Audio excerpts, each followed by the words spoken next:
El 17 de marzo de 1982, cuando Springsdale comenzó a revelar los secretos del duro invierno en las colinas de Ozark, en Missouri, una asistente social llamada Margaret Wilson visitó una cabaña aislada en el condado de Shannon.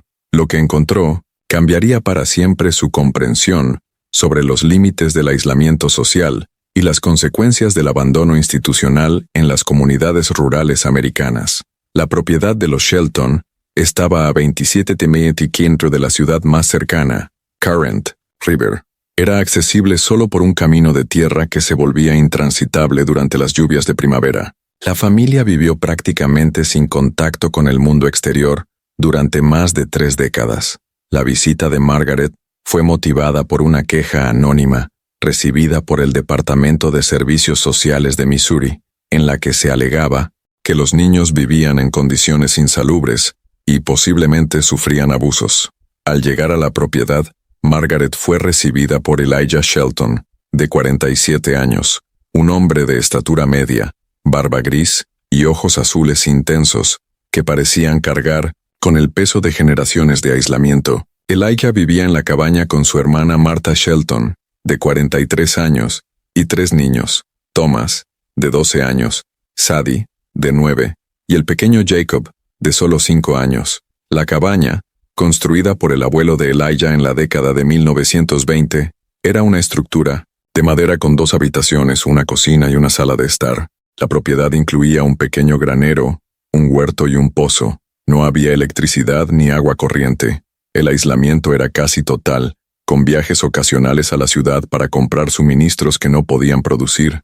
El clima ese día era templado, con una temperatura de 17 grados centígrados y parcialmente nublado. El deshielo reciente había dejado el suelo alrededor de la cabaña cubierto de barro, y el aire llevaba el característico olor de los humedales y la madera en descomposición. Durante la inspección inicial, Margaret notó que los niños mostraban signos de desnutrición leve y falta de atención médica básica. Thomas tenía una cicatriz mal cicatrizada en el brazo derecho, resultado de un accidente con un hacha el año anterior. Sadie tenía un estrabismo leve que nunca había sido tratado. Jacob, el más joven, mostraba signos de retraso en el desarrollo cognitivo para su edad.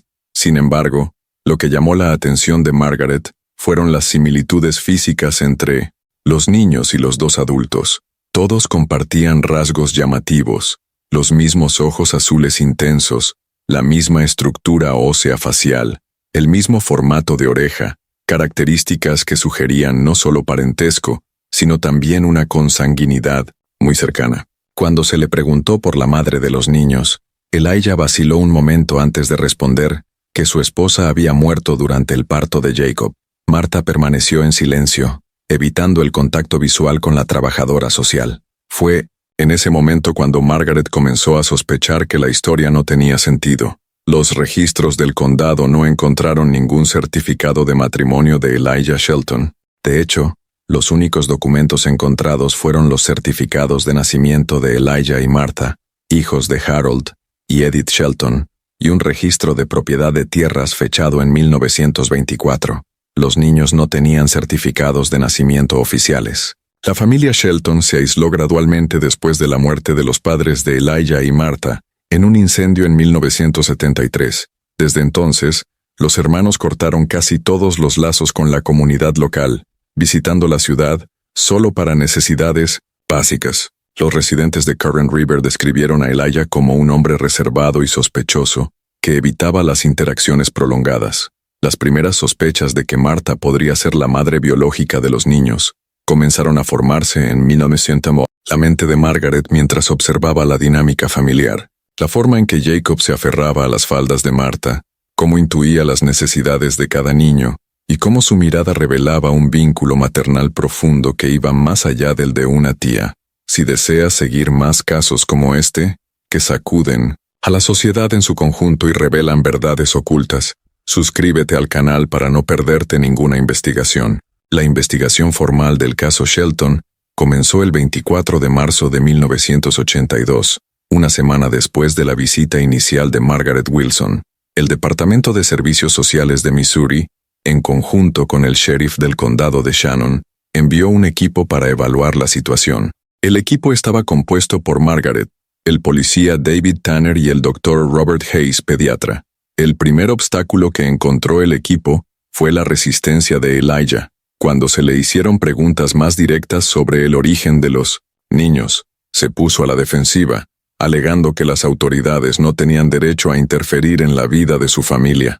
Nosotros nos encargamos de los nuestros, repitió, una frase que más tarde revelaría estar cargada de un significado inquietante. Marta, a su vez, permaneció en silencio, respondiendo solo con monosílabos cuando se le preguntaba directamente, mientras que sus gestos mostraban una mezcla de curiosidad y miedo hacia los visitantes, demostrando su limitado contacto con personas fuera del núcleo familiar. El Dr. Hayes realizó exámenes físicos básicos a los niños y observó varios signos preocupantes. Además de la desnutrición leve y la falta de atención médica preventiva, observó características físicas que podrían indicar problemas genéticos consistentes con la endogamia. Thomas tenía polidactilia, un dedo adicional en la mano izquierda. Sadie tenía problemas de desarrollo dental, y Jacob presentaba signos de retraso cognitivo más severo de lo que se había percibido inicialmente. Estos signos, cuando se observan de forma aislada, pueden tener varias causas, explicó el Dr. Hayes en su informe, pero cuando se observan en conjunto, sumados a las características físicas compartidas y al aislamiento familiar, generaron serias preocupaciones sobre una posible consanguinidad. La investigación tomó un rumbo más preciso cuando el equipo obtuvo acceso a pocos registros médicos de la familia. En 1970, Marta había sido tratada en un hospital del condado vecino, tras un accidente doméstico. El médico observó que estaba embarazada de 3 meses. Sin embargo, no había registros de nacimiento ni adopción de ningún niño durante ese periodo. Una búsqueda más profunda en los registros reveló un patrón. Marta había sido tratada en diferentes hospitales de la región en 1970, 1973 y 1977, años que correspondían aproximadamente a las edades de Thomas, Sadie y Jacob. En cada ocasión, utilizó nombres diferentes, pero las descripciones físicas y los datos médicos básicos indicaron que era la misma persona. La investigación encontró un obstáculo significativo cuando Elijah, al percibir la dirección de los eventos, impidió que los investigadores entraran en la propiedad. Legalmente, sin evidencia concreta de abuso o negligencia severa, las autoridades tenían opciones limitadas para intervenir. Fue en este momento cuando surgió un testigo crucial, Sarah Jenkins, una mujer de 83 años que vivía a unos 5 kilómetros de la propiedad de los Shelton. Contactó a Margaret después de escuchar rumores sobre la investigación. Sarah reveló que era amiga de Edith, la madre de Elijah y Marta, y que mantenía contacto esporádico con la familia, incluso después del aislamiento. Edith siempre temió que algo como esto ocurriera, dijo Sarah. Harold mantenía a la familia aislada, diciendo que el mundo era corrupto y que solo podían confiar en la sangre misma. Cuando murieron en ese incendio, traté de ayudar a los niños, pero Elijah ya era muy parecido a su padre, desconfiado, hostil. Sarah reveló que había visitado la cabaña algunas veces después de la muerte de sus padres, llevando suministros y ofreciendo ayuda. En una de estas visitas en 1971, notó que Marta estaba visiblemente embarazada. Cuando le preguntó al respecto, Elijah la expulsó de la propiedad y le prohibió regresar. Debería haber hecho algo en ese momento, lamentó Sarah. Pero ¿quién me habría creído? ¿Y dónde habrían ido a parar esos niños? El sistema no cuida bien a los nuestros aquí. El testimonio de Sarah proporcionó un contexto importante, pero no era una prueba definitiva. La investigación necesitaba pruebas concretas para intervenir. Un giro ocurrió cuando uno de los agentes revisó los registros de nacimiento de Elijah y Marta y descubrió algo intrigante. Sus padres, Harold y Edith Shelton, compartían el mismo apellido antes del matrimonio. Investigaciones posteriores revelaron que eran primos hermanos. No es raro en comunidades aisladas como esta, explicó el historiador local consultado por el equipo. En las primeras décadas del siglo XX, muchas familias en regiones montañosas vivían tan aisladas que los matrimonios entre parientes cercanos terminaron ocurriendo por falta de opciones. En algunos casos esto se convirtió casi en una tradición familiar justificada por creencias sobre la pureza de la sangre. Este descubrimiento arrojó nueva luz sobre el caso. No solo era una posible relación incestuosa entre Elijah y Martha, sino potencialmente una endogamia generacional común que se intensificaba a lo largo de las generaciones. El equipo desarrolló una nueva teoría. Los padres de Elijah y Martha, ya primos, transmitieron sus creencias aislacionistas a sus hijos. Tras la muerte de los padres, los hermanos, ya socialmente aislados y posiblemente influenciados por ideas distorsionadas sobre la familia y la pureza, establecieron una relación incestuosa que resultó en el nacimiento de 3 hijos. La investigación encontró un obstáculo cuando un residente local afirmó haber visto a una mujer diferente en la propiedad de los Shelton a principios de la década de 1970. Esta información reforzó brevemente la teoría de que podría haber una tercera persona involucrada, tal vez la esposa de Elijah, quien más tarde desapareció. Cabe señalar, sin embargo, que investigaciones posteriores revelaron que el testigo probablemente había confundido la propiedad o la fecha. El sheriff, John Pearson, en relación con las acusaciones, comenzó a considerar la posibilidad de obtener una orden judicial para recolectar muestras de ADN de los niños y de los adultos. Sin embargo, el proceso legal sería complicado, especialmente considerando el aislamiento de la familia y la falta de pruebas concluyentes de abuso o negligencia que justificaran una intervención tan invasiva. Tenemos que actuar con cuidado, aquí, argumentó el sheriff. Estas personas viven aquí, son generaciones. Para ellos esta es su forma normal de vida. Si invadimos la propiedad sin pruebas concretas, podemos perder cualquier oportunidad de ayudar a estos niños. La investigación llegó a un punto muerto que duraría varios meses. Durante ese periodo, el Departamento de Servicios Sociales mantuvo visitas regulares a la propiedad, monitoreando el bienestar de los niños e intentando gradualmente construir una relación de confianza con la familia. El verdadero giro en el caso Shelton ocurrió en septiembre de 1982, 6 meses después de que comenzara la investigación. Durante una de sus visitas rutinarias a la propiedad, Margaret Wilson notó que Jacob, el más joven, tenía fiebre alta y presentaba signos de una infección respiratoria severa. A pesar de la resistencia inicial de Elijah, logró convencerlo de permitir que el niño fuera llevado al hospital en West Plains, la ciudad más grande y cercana. En el hospital, el Dr. Michael Brennan, un especialista genético que había sido consultado sobre el caso, aprovechó la oportunidad para realizar exámenes más profundos con el consentimiento reacio de Elijah, quien acompañó al hijo. Los resultados de los exámenes de Jacob revelaron múltiples anomalías congénitas sutiles que individualmente podrían haber pasado desapercibidas, pero juntas formaban un patrón consistente con un alto grado de consanguinidad. Los marcadores genéticos que estamos observando aquí, dijo el Dr. Brennan al equipo de investigación, son típicos de niños nacidos de relaciones entre hermanos de primer grado. Hay una homocigosidad excesiva para una relación entre primos, incluso primos, de primer grado. Durante las 2 semanas de hospitalización de Jacob, debido a complicaciones de neumonía, Martha permaneció constantemente a su lado demostrando un cuidado maternal y una ansiedad notable. Fue durante este periodo que Martha, exhausta física y emocionalmente, finalmente comenzó a abrirse con Margaret. Una noche, mientras Jacob dormía bajo el influjo de los medicamentos, Martha compartió fragmentos de su historia. Habló sobre el creciente aislamiento después de la muerte de sus padres, mientras Elijah asumía gradualmente el rol de patriarca de la familia, y cómo los límites entre los roles familiares empezaron a confundirse. No conocíamos a nadie, confesó Martha en un susurro casi inaudible.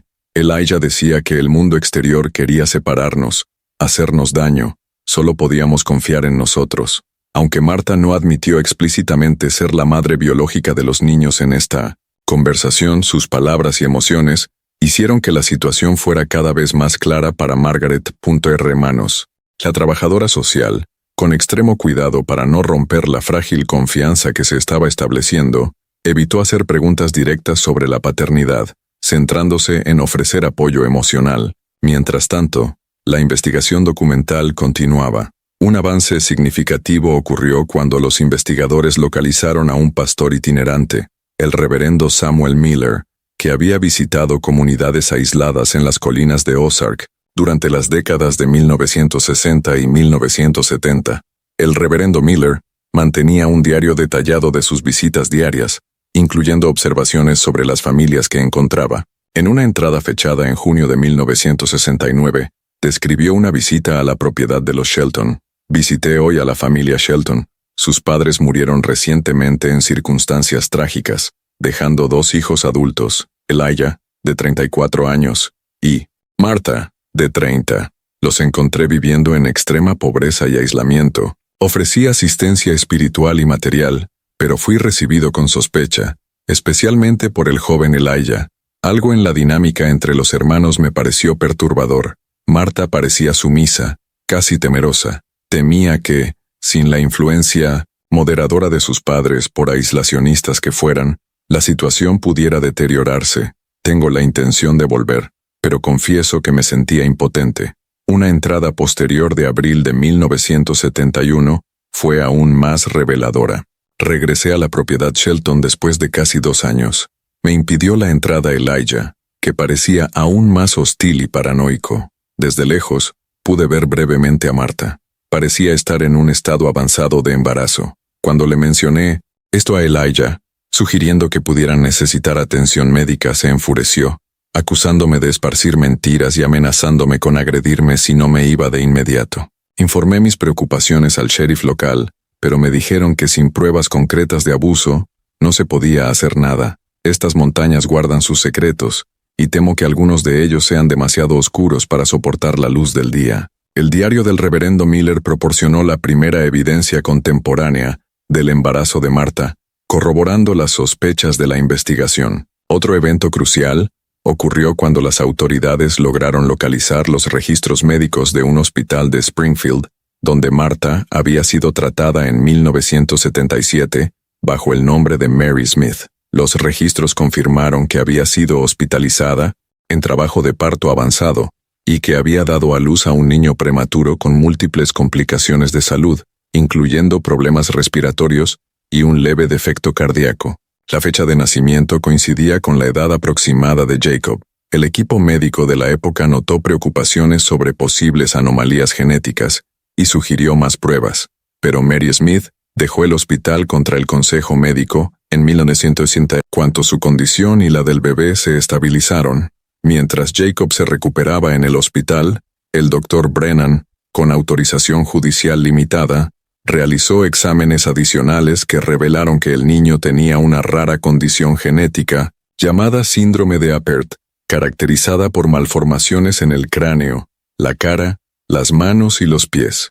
Este síndrome puede ocurrir de forma espontánea, pero su incidencia aumenta significativamente en casos de consanguinidad cercana. Con base en la nueva evidencia, la jueza Yanena Simmons emitió una orden para realizar pruebas de ADN en 1900. Todos los niños y adultos de los Shelton.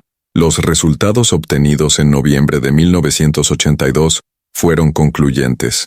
Elijah era el padre biológico y Martha la madre biológica de los 3 niños. Deja un comentario. Nunca renuncies a la verdad si crees que todos los casos de abuso familiar merecen ser investigados, sin importar lo aislada que esté la comunidad. El 7 de diciembre de 1982, con base en la evidencia genética y los testimonios recabados, Elijah Shelton fue formalmente acusado de incesto, un crimen de clase D en Missouri, punible con hasta 4 años de prisión.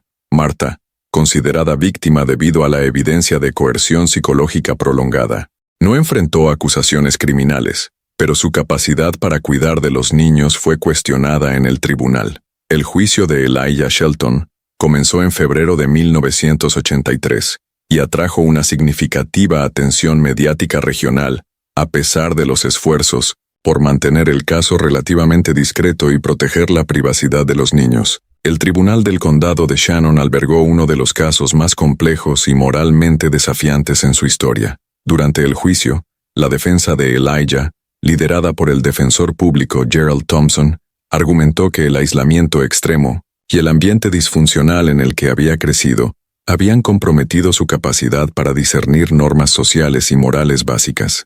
Thompson presentó evidencia de que Harold y Edith Shelton, padres de Elijah y Martha, habían aislado deliberadamente a sus hijos, privándolos de educación formal y contacto social normal. El acusado, argumentó Thompson, es el producto de generaciones de aislamiento y posiblemente de endogamia previa. Él mismo es hijo de primos hermanos, que lo criaron creyendo que el mundo exterior era hostil y que la familia debía permanecer introspectiva. La acusación, representada por Amanda Lewis, reconoció las circunstancias atenuantes, pero mantuvo que Elijah entendía la naturaleza de sus actos. El acusado demostró la capacidad de interactuar con la comunidad cuando era necesario, realizar negocios básicos y ocultar deliberadamente la verdadera naturaleza de su relación con su hermana. Lewis argumentó, estas no son las acciones de alguien incapaz de distinguir lo correcto de lo incorrecto. Martha Shelton fue testigo de puertas cerradas. Fragmentos editados de su testimonio fueron posteriormente divulgados. Revelaron un patrón de manipulación psicológica que comenzó después de la muerte de sus padres cuando ella tenía 29 años y Elijah 33. Según Martha, Elijah asumió gradualmente el control total sobre todos los aspectos de sus vidas, aislándola cada vez más y convenciéndola de que el mundo exterior representaba una amenaza para su seguridad y unidad familiar. Él nos decía que éramos especiales, dijo Martha, que nuestra sangre era pura, que nuestros hijos serían fuertes porque no estarían contaminados por el mundo exterior. Al principio me resistí, pero después de años a solas con él, comencé a creerlo. El Dr. Richard Foster, un psiquiatra especializado en aislamiento social y dinámicas familiares abusivas, testificó como experto, explicando al jurado los profundos efectos del aislamiento extremo y la indoctrinación prolongada. Lo que vemos aquí es un caso clásico de una realidad alternativa construida por el aislamiento. Cuando una persona es sistemáticamente excluida de todas las referencias sociales normativas, su percepción de lo que es aceptable puede estar radicalmente distorsionada. El juicio también destacó el fracaso de las instituciones locales para identificar e intervenir en la situación. La evidencia reveló que preocupaciones fueron expresadas por al menos 3 personas diferentes a lo largo de los años.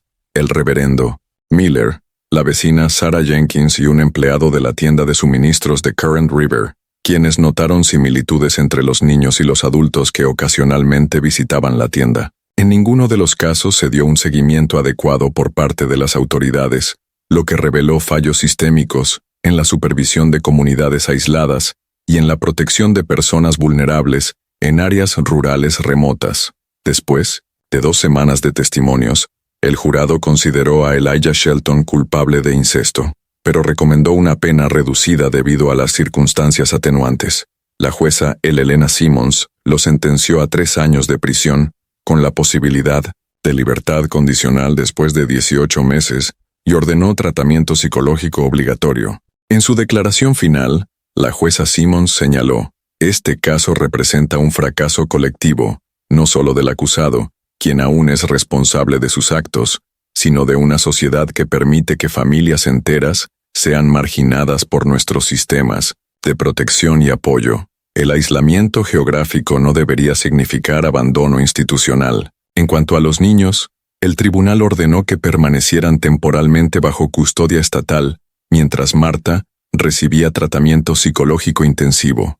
El objetivo final era la reunificación familiar, ya que Martha mostró capacidad para cuidar adecuadamente a los niños y mantenerlos integrados en la comunidad en general. Los niños fueron colocados en una casa de acogida en el condado vecino, donde comenzaron a recibir educación formal y tratamiento médico para sus diversas condiciones. Thomas, el mayor, demostró una notable resiliencia y adaptabilidad, alcanzando rápidamente a sus compañeros en términos educativos. A pesar del retraso inicial, Sadie tuvo más dificultades con la adaptación social, pero respondió bien al tratamiento para su estrabismo y otros problemas de salud. Jacob, el más joven y el más gravemente afectado por los trastornos genéticos, se sometió a varias cirugías para corregir malformaciones y comenzó un cuidado intensivo para su retraso en el desarrollo.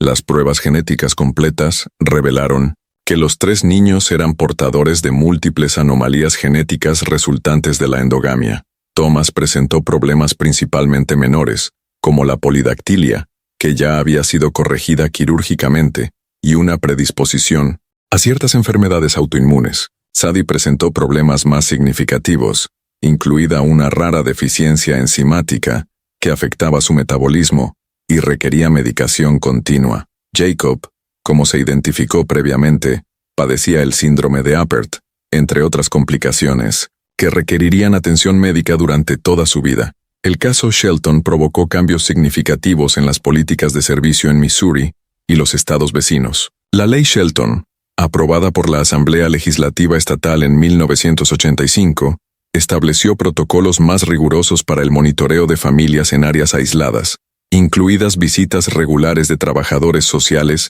y controles de bienestar para todos los niños, independientemente de las quejas formales. Elijah Shelton cumplió 22 meses de su sentencia antes de ser liberado bajo libertad condicional en 1985. Como condición para su liberación, se le prohibió regresar a la propiedad familiar mientras los niños estuvieran bajo el cuidado de Martha, y debía someterse a terapia continua y supervisión regular. Martha, después de 2 años de cuidados intensivos, recuperó la custodia de los niños en 1984. Con la ayuda del Estado, se mudó a una pequeña casa en las afueras de West Plains, donde los niños pudieron continuar sus estudios y tratamiento médico. Ella completó su propio GED, diploma equivalente a la escuela secundaria, y finalmente consiguió un trabajo como asistente en una biblioteca local. La historia de la familia Shelton continuó evolucionando en las décadas siguientes.